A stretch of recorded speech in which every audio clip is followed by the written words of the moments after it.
sabe de memoria casi. Wilfredo. Buenos días, hermanos. No tengo parlante, pero creo que mi voz es suficientemente fuerte para que todos me puedan escuchar. Sí. Nos encontramos una vez más en el capítulo 5 de Primera de Tesalonicense, en el verso 23 y 24, y dice: y el mismo Dios de paz os santifique por completo, y todo vuestro ser, espíritu, alma y cuerpo sea guardado irreprensible para la venida de nuestro Señor Jesucristo. Fiel es el que os llama, el cual también lo hará. Amén. Amén. Gracias, hermano Wilfredo. Oremos, hermano. Padre, gracias te damos, Señor, por la bendición de estar aquí reunidos. Queremos orar por esta nación, Señor, pidiendo tu intervención. Te pedimos, oh Dios, por el presidente y su familia. Señor, aclara sus pensamientos y ayúdalo, dale sabiduría, dale lo que él no tiene. Señor, una relación personal contigo, para que él pueda, Señor, cambiar la dirección en la cual él se encuentra. Y Padre, te pedimos que nos acompañe en el estudio de esta noche.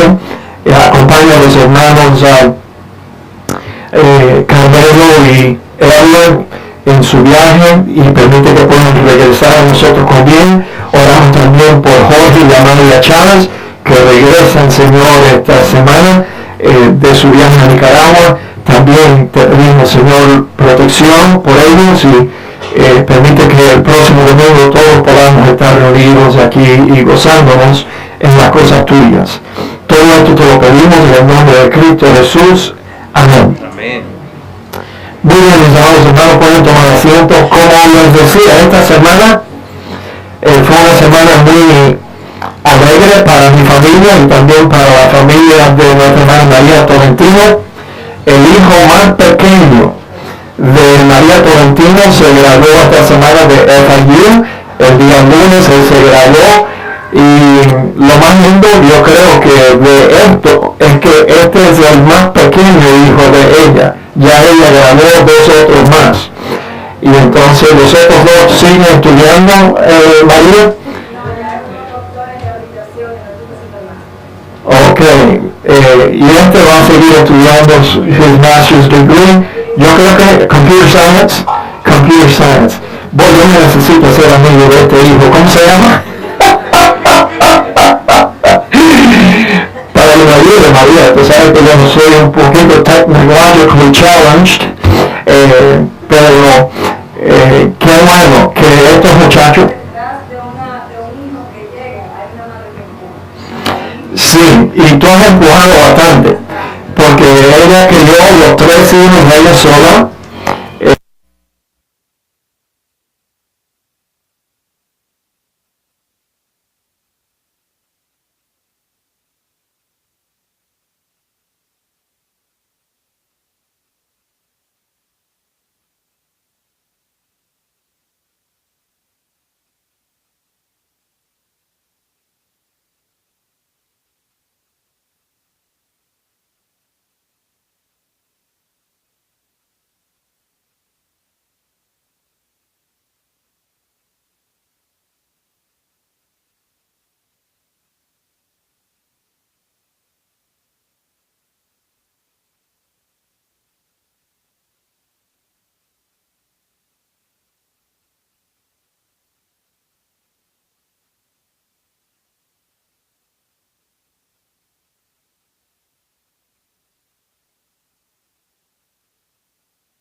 de nuestra santificación. Eso significa que nosotros no producimos del todo, no producimos la santificación. Esta es una obra que Dios hace en nosotros, hizo, hace y va a seguir haciendo hasta que Él nos santifique, como dice el apóstol Pablo aquí, por completo, para que todo nuestro ser, nuestro espíritu, nuestra alma y nuestro cuerpo sea guardado irreprensible para la venida de nuestro Señor Jesucristo. O sea, ese era el deseo del apóstol Pablo, que ya estos hermanos, aún antes de que Cristo viniera,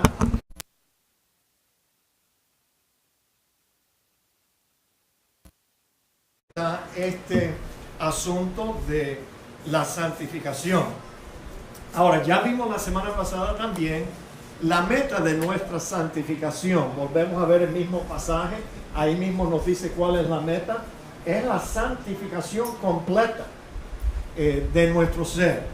O sea, no hay ninguna parte donde Dios no quiere mejorar, tocar y santificar.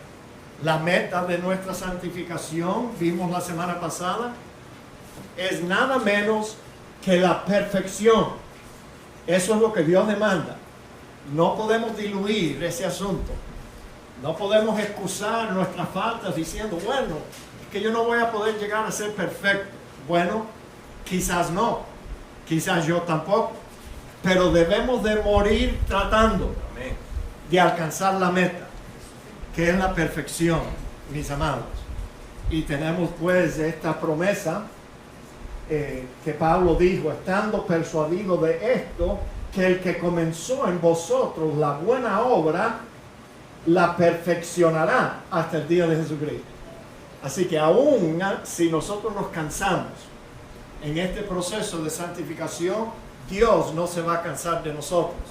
Él va a seguir por todos los medios que Él utiliza, perfeccionando a todos los creyentes genuinos hasta el día que se oiga la trompeta y Cristo nos saque de este mundo y redima nuestro cuerpo, y entonces en verdad vamos a ser santos como Él es santo.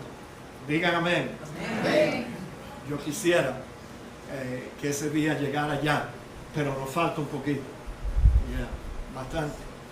Bastante sufrimiento, pero bueno, hablemos de eso el miércoles en la noche, que estamos estudiando el libro de Apocalipsis.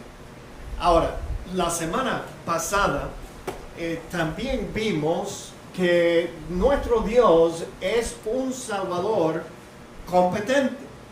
Él sabía que nosotros no íbamos a poder lograr la medida de santidad que Él demanda, a menos que Él nos proveyera de todo lo necesario para que nosotros pudiéramos, realmente alcanzar esa condición de irreprensibles antes de la venida del Señor Jesucristo. Y aquí hay un pasaje que ya leímos la semana pasada y lo hemos leído muchas veces. El que no escatimó a su propio Hijo, sino que lo entregó por todos nosotros, ¿cómo no nos dará también con Él todas las cosas? El razonamiento es fácil de seguir. Si ya Dios nos dio lo mejor que tenía, su Hijo amado, si ya lo entregó y permitió que los hombres lo mataran para redimirnos, ¿cómo vamos a pensar que luego Dios nos va a dejar ahí a la libre? Sálvese el que pueda, o santifíquese el que pueda o el que quiera, sin proveernos con todas las cosas que nos iban a hacer falta. ¿Y sabe qué? Nos iban a hacer falta muchas cosas, pero Él lo supo todo, y Él nos dio todo, te digo, lo que nos iba a hacer falta, para que el creyente pudiera disfrutar una vida cristiana normal, exitosa, y vivir una vida siempre agradable a nuestro Dios. La primera provisión que ya vimos la semana pasada, y con esto terminamos el resumen de la semana pasada y continuamos nuestro estudio, vimos que lo primero que Dios hizo fue que nos libró del viejo hombre que nosotros éramos antes de conocerle. Y Él nos libró de ese viejo hombre matando el hombre que éramos o mujer que éramos antes de ser salvos. Porque Dios en su infinita sabiduría supo que eso sería lo mejor que Él pudiera hacer para lograr que Él iba a poder santificarnos por completo. Vamos a eliminar lo que había allí primero y vamos a poner un nuevo hombre dentro de cada creyente para que ellos sean librados de lo viejo y pudieran vivir en novedad de vida. El pasaje está en Romanos capítulo 6, uno de los capítulos más importantes y revelantes de toda la Escritura. ¿Qué pues diremos? ¿Perseveraremos en el pecado para que la gracia abunde? De eso nada, dijo Pablo. En ninguna manera. Porque los que hemos muerto al pecado, escuche bien, ¿cómo viviremos aún en él? Así que morimos al pecado. Sí. El problema que nosotros teníamos era con ese viejo hombre, descendiente de Adán, con una naturaleza caída, pecaminosa, que pecaba todo el tiempo. Entonces aquí el apóstol Pablo revela que el creyente genuino realmente ha muerto al pecado. Y una vez que tú mueres al pecado, entonces se supone que el pecado ya no te controla, no te domina. Entonces, ¿cómo viviremos aún en él? ¿O no sabéis que todos los que hemos sido bautizados en Cristo Jesús, hemos sido bautizados en su muerte? Ahora, de nuevo, tengo que decirles a ustedes que cuando Pablo habla en este pasaje acerca del bautismo, él no está hablando del bautismo en agua. No se confunda. El bautismo en agua no puede lograr la muerte del viejo hombre. Porque esa es una muerte real, no simbólica, no meramente posicional. Es una muerte real. Y el agua no puede lograr eso. Solo Dios, a través de su Espíritu, puede introducir al creyente genuino en el instante que Dios llega a esa vida y la salva. Somos introducidos espiritualmente en la misma muerte de Cristo en la cruz. Sigamos leyendo. Porque somos sepultados, fíjate, también. No solamente fuimos bautizados en su muerte, o sea, morimos, pero también fuimos unidos a Cristo, a su sepultura, con Él para muerte por el bautismo espiritual, a fin de que como Cristo resucitó, ahora nos habla de la resurrección de los muertos para la gloria del Padre, así también nosotros andemos en vida nueva. Ahora vamos a hablar un poquito más acerca de este asunto de que nosotros fuimos unidos también en la resurrección de Cristo. Es muy importante que nosotros comprendamos que aunque nosotros no hemos resucitado físicamente todavía, para que eso fuera una realidad, tuviéramos que morir primero, pero sí en un sentido espiritual, algo bien real, el creyente genuino ha muerto con Cristo, ha sido sepultado con Cristo y fuimos unidos con Cristo en su resurrección en un sentido espiritual. Esto a veces se compara al nuevo nacimiento espiritual. ¿Ve? Nacimos de nuevo. Pero como aquí Pablo está enfocando principalmente la muerte del viejo hombre, él habla de la resurrección y no de un nuevo nacimiento. Pero las dos cosas son sinónimas. La experiencia que nosotros hemos tenido se pudiera comparar a que hemos resucitado a vivir una vida nueva. Y se puede también al mismo tiempo señalar que nosotros hemos nacido de nuevo. Sí, pero lo único que no menciona el pasaje en Juan 3 del nuevo nacimiento es que antes de nacer de nuevo tenemos que morir primero. En el sentido de algo que Dios hace en nosotros. Ninguno de nosotros pudiera decidir a morir al viejo yo en un sentido espiritual. Ahora, usted sí se puede quitar la vida física, pero no lo recomiendo que usted lo haga. La vida cristiana es muy hermosa y nadie debe quitarse la vida, ningún creyente, pero tú sabes, lo que estaba diciendo es que ninguna persona puede decir o decidir, bueno, yo creo que yo voy a morir a la persona que yo era antes. Esto no es algo que nosotros hacemos. Esto es algo que solamente Dios hace. Dios es el único que lo puede hacer y Él sabe cómo hacerlo. De modo que los creyentes que aceptan a Cristo y nacen de nuevo, resucitan de nuevo con Cristo, ni se dan cuenta que Dios hizo eso dentro de ellos. Yo no me di cuenta.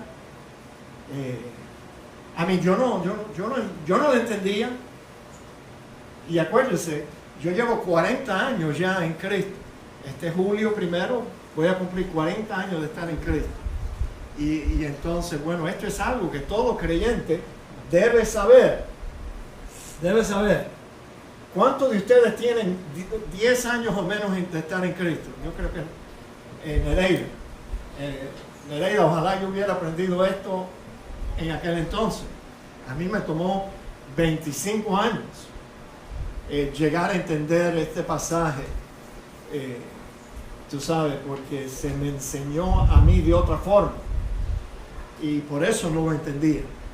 Pero gracias damos a Dios que al fin, y te voy a ser honesto, el entendimiento de lo que Dios hizo en nosotros aquí es lo que ha tenido el impacto más grande en mi vida cristiana. Más grande. Ninguna otra cosa ha tenido un efecto tan grande como el entender que cuando Dios nos salvó, Él no quiso tratar con el viejo hombre. Él no quiso mejorarlo, transformarlo o reformarlo. En su infinita sabiduría, Dios supo que lo mejor que podía hacer por nosotros era matar el viejo hombre que yo era y que tú eras también. Y bueno, eso fue lo que Él hizo. Porque si fuimos plantados juntamente con Él en la semejanza de su muerte, así también lo seremos en la de su resurrección, hablando quizás del futuro, nuestra futura resurrección. Sabiendo esto, dice Pablo, que nuestro viejo hombre fue crucificado juntamente con Él, juntamente con Cristo. Ahora, ¿cómo puede Dios lograr, si Cristo murió hace 2000 años atrás, cómo es que un creyente que se salva hoy, domingo, o esta semana, o la semana pasada, cómo puede lograr que ese creyente nuevo muera con Cristo allí en la cruz? No dice que lo crucificó allí. Bueno, mis amados hermanos, esto no es tan complicado para Dios, tú sabes. Nosotros somos los que nos complicamos el asunto. Pero lo único que Dios hace es aplica la muerte de Cristo en el creyente que abre su corazón y acepta a Cristo. Él aplica la muerte de Cristo. Y dentro de esa persona muere el viejo hombre que él era. Pero nace de nuevo una nueva criatura. Y entonces tener este entendimiento, te digo, nos ayuda tremendamente en este asunto de santificación. Nuestro viejo hombre fue crucificado con Él para que el cuerpo del pecado sea destruido. O sea, ese fue el propósito. El propósito que Dios tuvo en eliminar el viejo hombre que éramos, era para que el cuerpo del pecado sea destruido, a fin de que no sirvamos más al pecado. Oye, qué inteligente es Dios. Nos libró del viejo hombre. Ese hombre que estaba enviciado de toda clase de maldad, de pecado, de perversión. Y Él nos libró de ese hombre que tú y yo éramos. Digamos, gloria a Dios. Gloria a Dios. Mis amados hermanos, oye, qué cosa más buena hizo Dios en nosotros. Bueno, hasta aquí llegamos la semana pasada. Ahora voy a tratar de explicarle este asunto un poquito más gráficamente acerca de la muerte del viejo hombre. Pero antes quiero decirles a ustedes esto. ¿Saben lo que me estorbó para que yo entendiera el efecto de esto que Dios había hecho en mi vida el día que yo fui salvo? Fue que cuando a mí se me enseñó este pasaje, regresamos a él por un instante, cuando a mí se me enseñó este pasaje, desde que yo nací de nuevo, me vinieron diciendo que yo, sí, morí con Cristo posicionalmente. Posicionalmente. Díganlo conmigo. Posicionalmente. Ahora, ¿qué significa eso para usted? ¿Verdad que no tiene ningún sentido? ¿Qué efecto tiene en tu vida si yo fuera a decirte que el viejo hombre no murió realmente, sino que el creyente solo muere posicionalmente? Eso fue lo que se me enseñó a mí. Y lo que yo enseñaba también, que Dios me perdone. En esta misma iglesia, yo enseñaba eso por muchos años. Que el creyente muere posicionalmente. Posicionalmente no hace nada. Mis amados hermanos, tenemos que creer que el viejo hombre que yo era, Dios ya lo mató. No me hables de posicionalmente. Háblame de una experiencia real. Ya yo no soy ese hombre. Ahora somos nuevas criaturas en Cristo Jesús. Ahora déjame decirte cómo lo logra. Tú sabes, como te dije la semana pasada, yo estudié un poquito de psicología.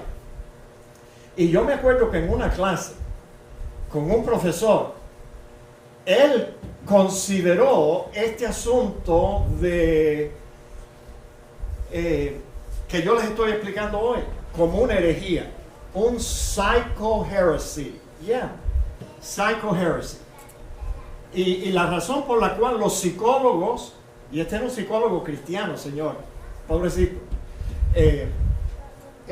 la razón por la cual ellos rechazan la muerte del viejo hombre como una experiencia real es porque ellos dicen, bueno, si Dios fuera a matar al viejo hombre que yo fuera o que yo era, entonces, ¿qué pasa con mi personalidad? ¿Acaso voy a perder la personalidad? ¿Qué pasa con mi carácter?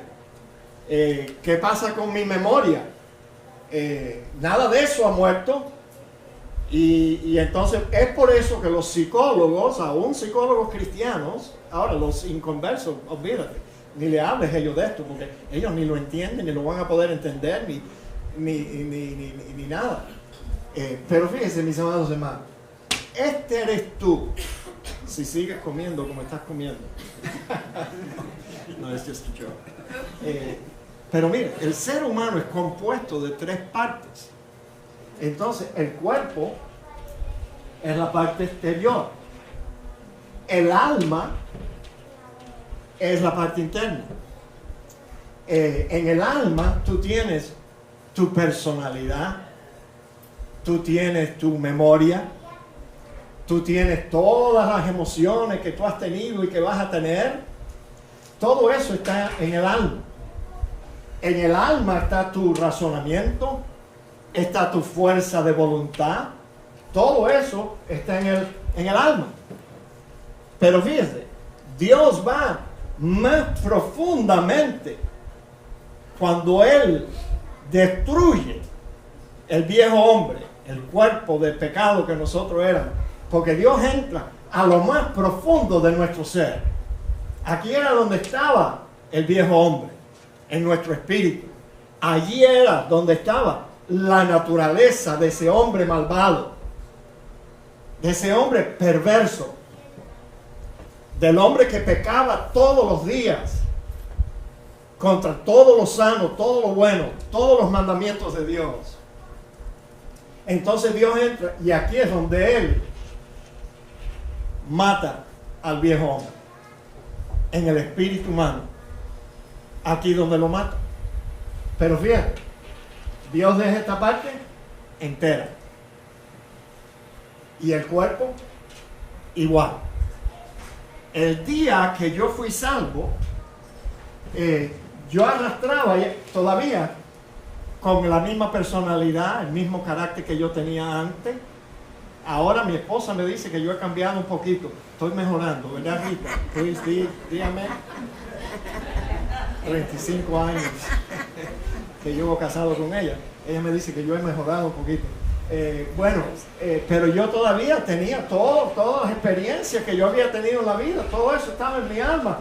Y eso no cambió. El día que yo fui salvo, Dios no me dio un cuerpo nuevo, sino que yo seguí luciendo igual que yo lucía antes de aceptar a Cristo. Pero aquí dentro, señores, Dios obró un cambio significativo, un cambio que iba a dirigir y a gobernar nuestra vida por el resto de nuestros días. Entonces lo que Dios hizo, Él mató al viejo hombre aquí. Pero no nos dejó muertos, sino que la cosa cambia.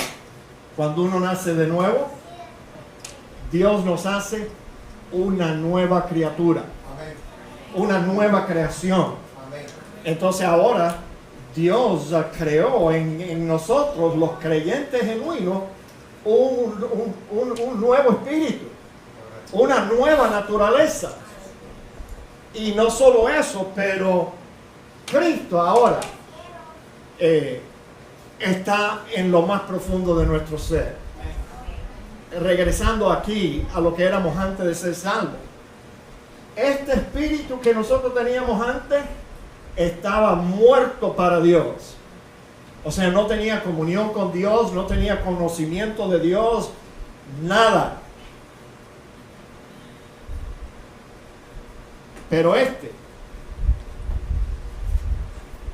disfruta de comunión con Dios desde el instante que fuimos salvos y por toda la eternidad.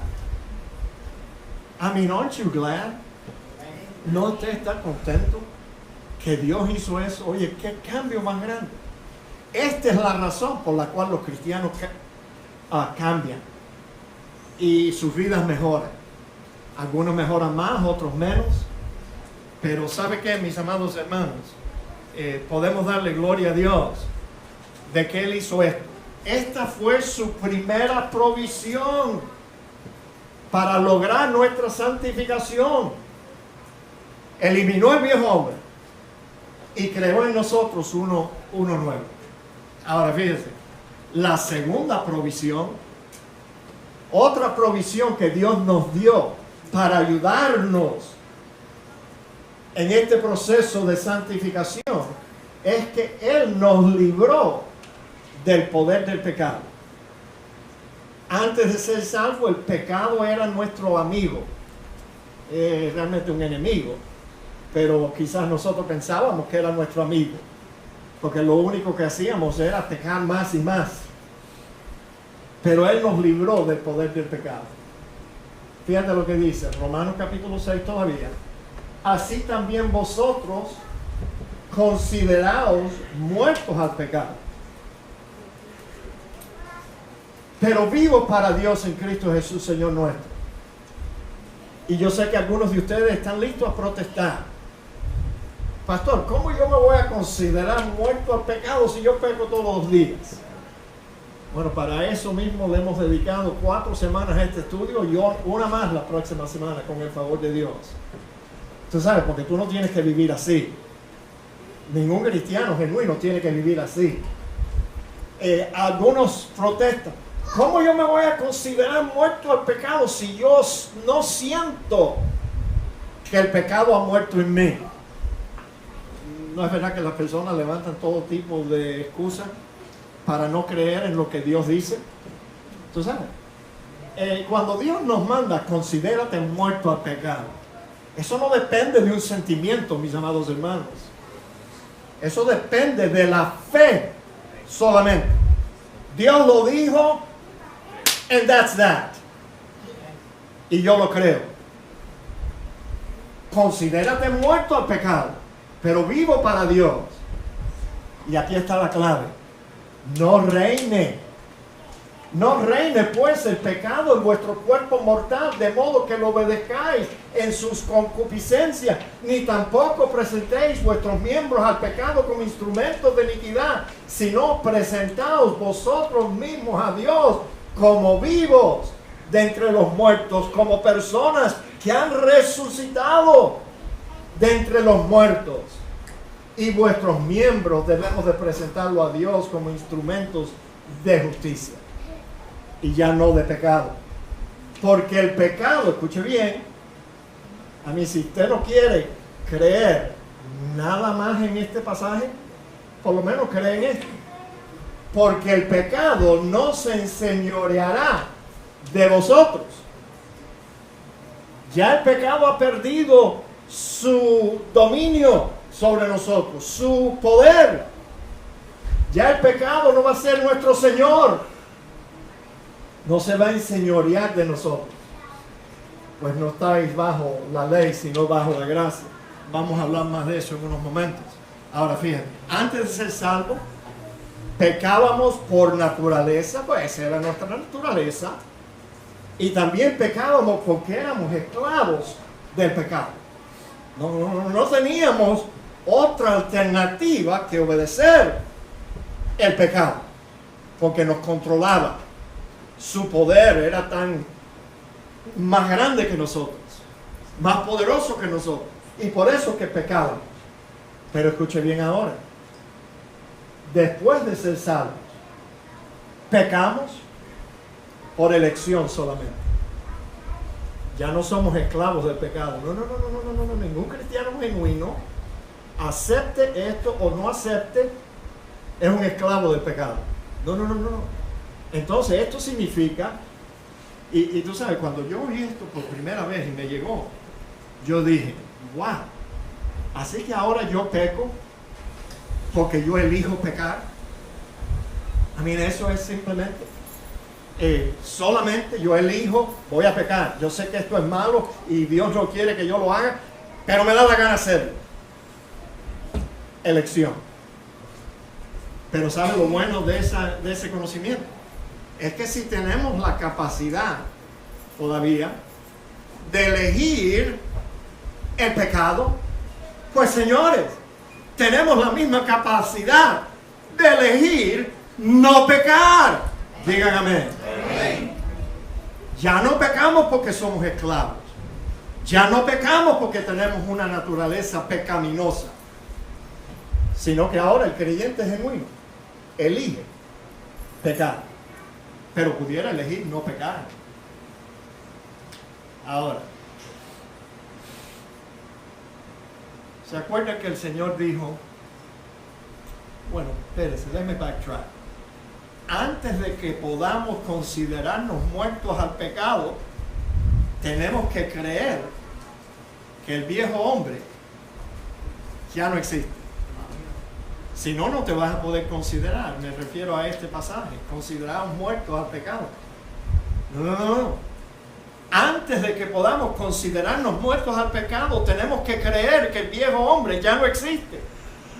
Tenemos que creer también que el pecado ya no se enseñorea de mí. Y entonces sí, podemos considerarnos muertos al pecado. Bueno, seguimos. ¿Se acuerda que el Señor dijo? Así como el hombre piensa en su corazón, tal es él. Así que si tú escoges creer, no, el viejo hombre ese todavía está vivito y coleando en mí, y yo lucho con él todos los días, porque él todavía está en mí. O sea, la Biblia dice que Dios lo mató, pero yo no lo creo. Él está vivo dentro de mí. Well, what's going to happen to you? Si tú piensas que tú todavía eres ese maldito hombre, what are you going to do? Sin. Vas a pecar más y más. Porque así como el hombre piensa que él es, si tú piensas que tú eres un pecador, ¿qué es lo que tú vas a hacer? Pecar. Y no vas a poder controlar los impulsos. Es por eso que yo les recomiendo a ustedes, nunca más diga que usted es un pecador perdonado. No, señor. No, ese es un error tremendo. Usted no es un pecador perdonado. Usted es un santo que a veces peca. Vamos a tener la terminología correcta. Tú eres un santo que a veces peca. Pero Dios desea que tú peques menos y menos. Y yo igual. Mira, ¿qué es eso? Yo soy un pecador perdonado. Entonces Dios es un salvador incompetente que no puede salvar, no puede librar. Noten, otra provisión de Dios. Y hemos estado ya alrededor de esta idea ya varias veces en este estudio. Pero mira, Dios creó en nosotros un nuevo hombre. Chico, mejor que el primero. Muchísimo mejor. Porque esa fue su intención desde el principio. Porque a los que antes conoció, dice, también los predestinó con el propósito de que fuesen hechos conforme a la imagen de su Hijo. ¿Y cuál es la imagen del Hijo de Dios? Perfección, santidad. Entonces, para esto mismo Dios nos salvó, y para lograr ello Él creó en nosotros un nuevo hombre. Fíjate, aquí está. ¿Qué pues diremos? ¿Pecaremos? ¿Perseveraremos en el pecado para que la gracia abunde? En ninguna manera. Porque los que hemos muerto al pecado, ¿cómo viviremos aún en él? ¿O no sabéis que todos los que hemos sido bautizados en Cristo Jesús hemos sido bautizados en su muerte? Porque somos sepultados juntamente con él para muerte por el bautismo, a fin de que como Cristo resucitó de los muertos para la gloria del Padre, así también nosotros, lo que está en blanco fue añadido por este servidor, para enfatizar que nosotros hemos resucitado también con Cristo. Hemos resucitado para que andemos en vida nueva. O sea, nos mató, pero nos resucitó. Nos dio un nuevo comienzo, una nueva vida. Oye, quisieran los psicólogos, quisieran ellos tener un arma tan poderosa como la que tiene un cristiano en la palabra de Dios. ¿Tú sabes lo que es? Que tú recibas a alguien en tu consultorio y que tengas que escuchar todo lo que me hicieron y lo que me molesta y todos los problemas que yo tengo y que estoy arrastrando con toda la experiencia que yo tuve en mi vida pasada. Y que un psicólogo te diga, bueno, ¿sabe qué? Yo te puedo ayudar a romper con tu pasado. ¿No quisieras tú romper con tu pasado? ¿Qué te hicieron? ¿Te dañaron tus padres o tu mamá no te dio mucha atención? ¿Qué es lo que te pasa? ¿No quisieras tú empezar una vida nueva? Y el pasado queda pasado. Y que tú puedas decir, no, yo ahora soy una nueva criatura en Cristo Jesús. Ya mi pasado no va a controlar mi presente ni mi futuro. Señores, si yo pudiera aplicar esta verdad a toda la gente, creyentes o inconversos, yo fuera un millonario. Porque mi consultorio estuviera lleno de gente. Oye, yo quiero eliminar las heridas del pasado en mi vida. Oye, bueno, ¿sabe qué? Ningún psicólogo puede lograr eso en ti. El único que lo puede hacer es nuestro Padre Celestial, nuestro Salvador, cuando aplica la muerte de Cristo, su sepultura y su resurrección a nuestra vida. Y entonces sí puedes decir, ya yo no soy la persona que yo era antes. Así que no importa lo que me hicieron antes. Lo que importa es lo que yo hago ahora. Que Dios me ha dado una nueva vida, un nuevo comienzo. Fíjate, hemos resucitado. Mira, si aquí tú no viste la resurrección del creyente, sino que yo te la tuve que poner aquí para enfatizar el asunto de que hemos resucitado con Cristo, maybe aquí te vas a dar cuenta que eso es precisamente lo que Dios logró en nosotros. Porque Pablo dice aquí en Colosenses, si pues habéis resucitado con Cristo, buscar las cosas de arriba, donde está Cristo sentado a la diestra de Dios, poner la mira en las cosas de arriba, no en las de la tierra, porque habéis muerto y vuestra vida está escondida con Cristo en Dios. Cuando Cristo vuestra vida se manifieste, entonces vosotros también seréis manifestados con Él en gloria. O sea, este es un pasaje que Pablo comienza con una condición. Si pues habéis resucitado con Cristo. Tú sabes, él tiene que expresarse de esa forma. Porque, señores, no todo el que dice que está en Él de verdad. No todo el que dice, Señor, Señor. No. Como dice el pastor Alberto Delgado, una hermana una vez me dijo que Alberto Delgado dice, déjame ver si me puedo recordar lo que él dice, no están todos los que son y no son todos los que están. ¿Ven? Ya. La iglesia tiene que tener las puertas abiertas y recibimos a todo el mundo. Pero esta experiencia es requerida para realmente ver un cambio en tu vida. Un cambio de esta forma. Si habéis resucitado con Cristo, entonces busca las cosas de arriba, porque realmente ese va a ser el deseo nuevo de tu corazón. Entonces, debemos revestirnos del nuevo hombre. Fíjate, revestirnos. Esta es la única parte de nosotros en este proceso de santificación. No mintáis los unos a los otros, sabiendo. Oye, déjame decirte, la mentira a Dios le importa. Te digo eso porque los políticos hoy mienten, no importa. Ellos piensan que si esto va a ayudarme en mi carrera política, pues una mentirita aquí, una mentirita, una mentirota. Y para ellos la mentira no es mentira si me ayuda a mí a lograr mis ambiciones. Yo creo que Hillary piensa así. Y ella no es la única. Pero para Dios, no, la mentira es una de las 7 pecados que Dios aborrece.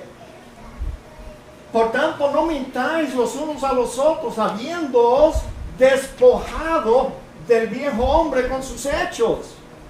El viejo hombre era un mentiroso, pero el creyente es un hombre de verdad.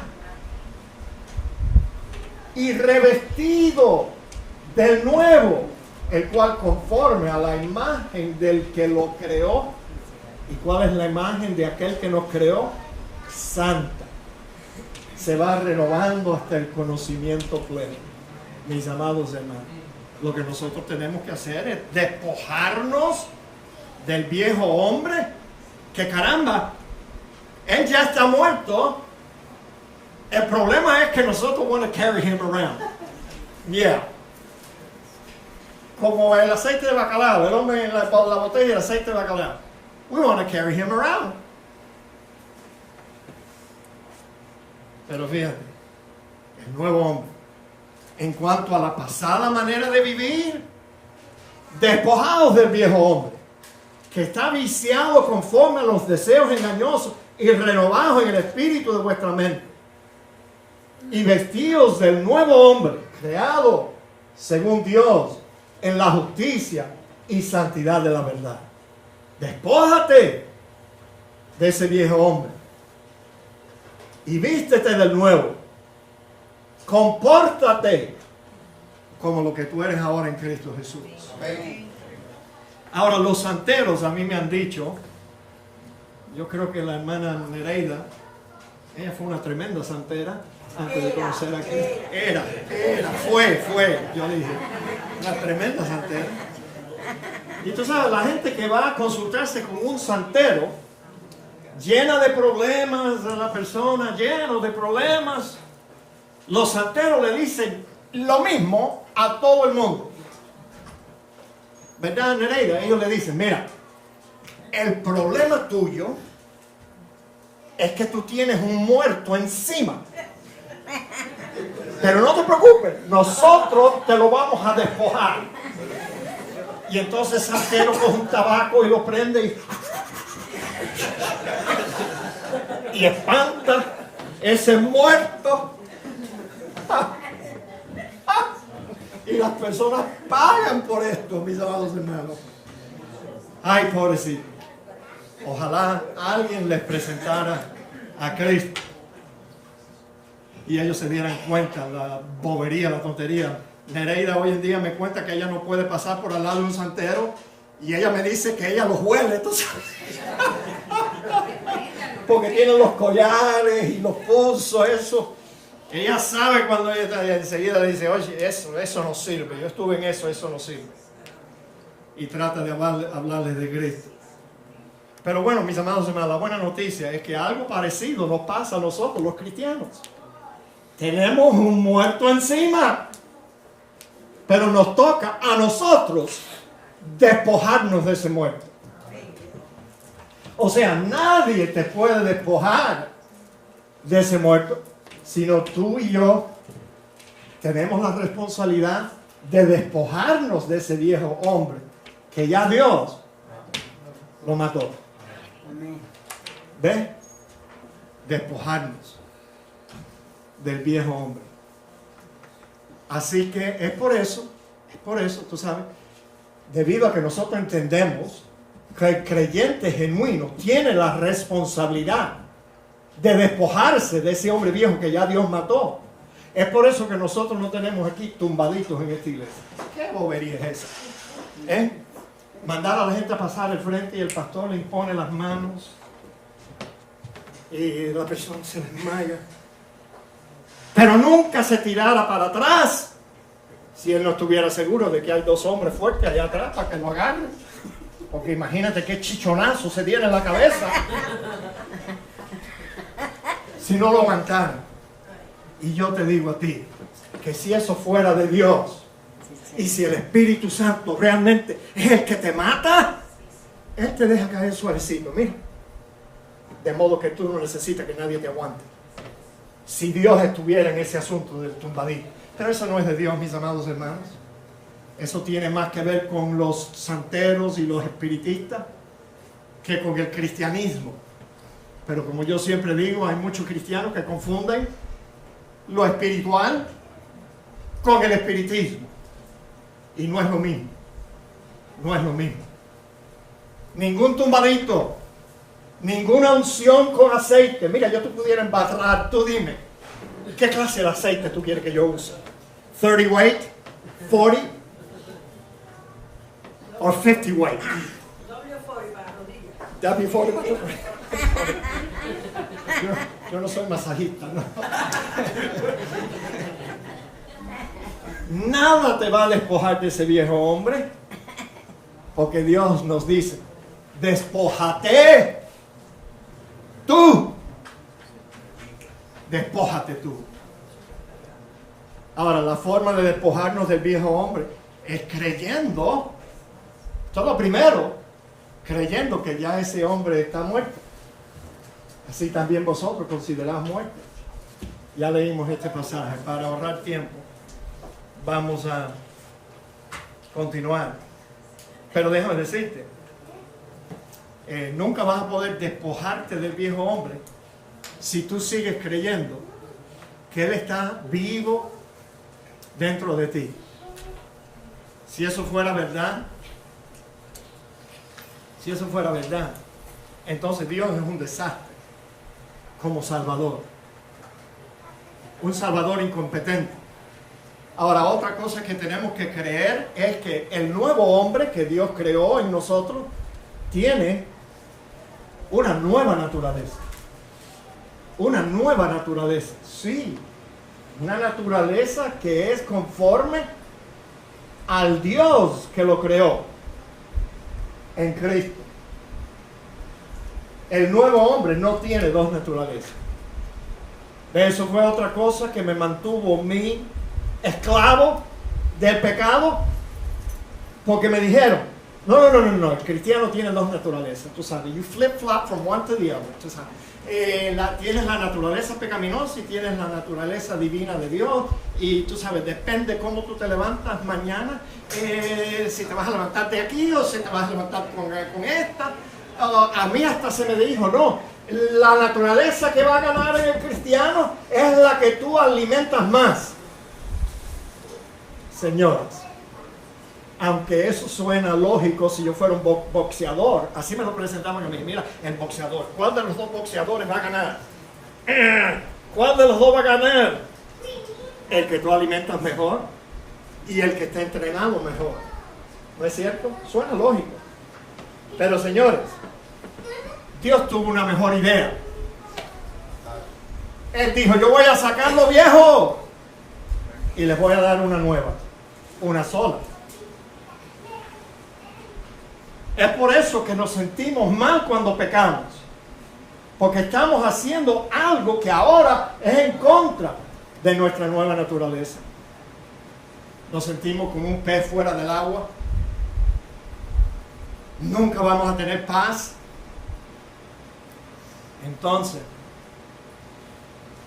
el nuevo hombre no tiene dos naturalezas. Si fuera así, eso hubiera malogrado el propósito que Dios tuvo en matar al viejo hombre. Digan amén. Amén. Vuelvo y repito porque ustedes estaban ya cansados y dormidos. Si Dios hubiera dejado la naturaleza, fíjate. Dios decidió, no, yo voy a matar al viejo hombre, pero voy a dejar su naturaleza dentro del cristiano. Oye, qué locura. Entonces no tiene sentido. ¿Qué iba a lograr Dios con esto? Si nos hubiera dejado con dos naturalezas, una luchando contra la otra. No, mis amados hermanos, nuestro Dios, vuelvo y repito, Él es un Dios, un Salvador competente. Él sabe cómo salvar. Y entonces el nuevo hombre, los afectos del nuevo hombre son diferentes. Digan amén. Amén. Sí. Antes a mí no me daba ni la más mínimo deseo de levantarme los domingos y venir a la iglesia. Pero ahora sí. Ahora tengo que venir. Porque si no vengo me falta algo. El nuevo hombre desea vivir en comunión con Dios. Sí. Porque allí es donde está la paz de mi mente y de mi corazón. El nuevo hombre desea hacer la voluntad de Dios. Porque de nuevo allí es donde está mi equilibrio, mi sanidad, mi paz cuando yo hago la voluntad de Dios. Porque eso es lo que yo realmente, mi nueva naturaleza, desea hacer de todas formas. El nuevo hombre desea cambiar y ya no quiere ser lo que él era antes. Mis amados, el temor que yo siempre he tenido en mi vida es el conocimiento de que yo todavía tengo la capacidad de abandonar los caminos del Señor. No se preocupe, yo no voy a hacer eso, ni loco. Abandonar los caminos del Señor y apartarme, retroceder, volver a revolcarme en el fango de donde el Señor me sacó, volver al mismo vómito que ya Dios había expulsado de mi vida. Ese es el temor más grande que yo tengo, que yo todavía tengo la capacidad de regresar atrás. Pero no lo hago. ¿Tú sabes por qué no? En primer lugar, porque no me da la gana. No me da la gana. Y no lo hago porque yo sé que si lo hago, el Dios cuyo propósito es santificarme, no me va a dejar allí, sino que Él va a venir detrás de mí, tú sabes, con amor primero y después con una vara de hierro, y me va a hacer mi vida en cuadritos. Bueno, somos nuevas criaturas. Fíjate lo que dice este texto que hemos leído tantas veces. De modo que si alguno está en Cristo, nueva criatura es, chicos, todo ha cambiado. Las cosas viejas pasaron, he aquí, todas son hechas nuevas. Y todo esto, dice Pablo, proviene de Dios. Es una provisión de Dios, esa nueva criatura. Viene de Dios, quien nos reconcilió consigo mismo por Cristo. Otra provisión más. Esta es la cuarta, no la tercera, perdón, los números están equivocados ahí. Ya casi estamos terminando. Nos libró también de la ley. Fíjate qué bueno, qué inteligente es nuestro Dios, qué competente, que Él nos libró de tener que vivir nuestra vida de acuerdo a los mandamientos de Dios, dicho sea de paso. Él nos libró de eso también. Y antes de que ustedes protesten, por favor déjenme continuar. Fíjate, ahora pues ninguna condenación hay para los que están en Cristo Jesús. La ley, dicho sea de paso, lo único que hacía era mostrarnos el pecado y condenarnos por el pecado. Pero fíjate, ya ninguna condenación hay para los que están en Cristo Jesús. Los que no andan conforme a la carne, sino conforme al Espíritu. Está hablando de un cristiano genuino. El apóstol Pablo aquí no está comparando a un cristiano espiritual con un cristiano carnal. La comparación que Pablo está haciendo aquí es con un cristiano y uno que no lo es. Esa es la comparación. Por eso dice, no hay condenación para los que están en Cristo.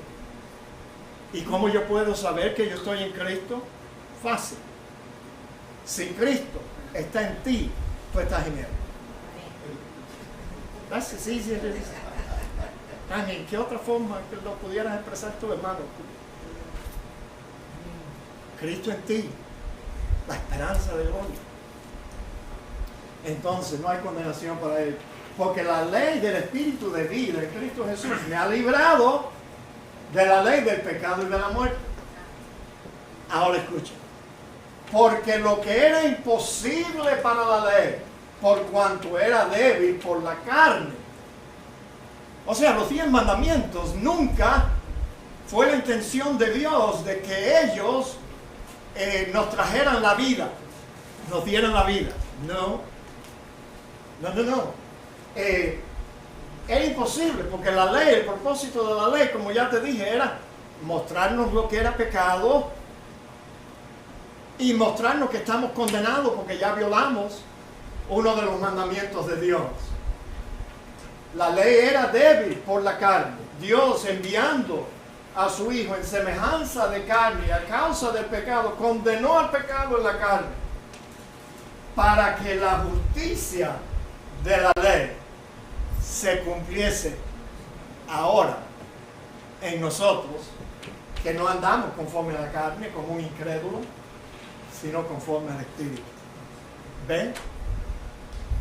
Si una persona religiosa dice, no, yo voy a vivir con los 10 mandamientos.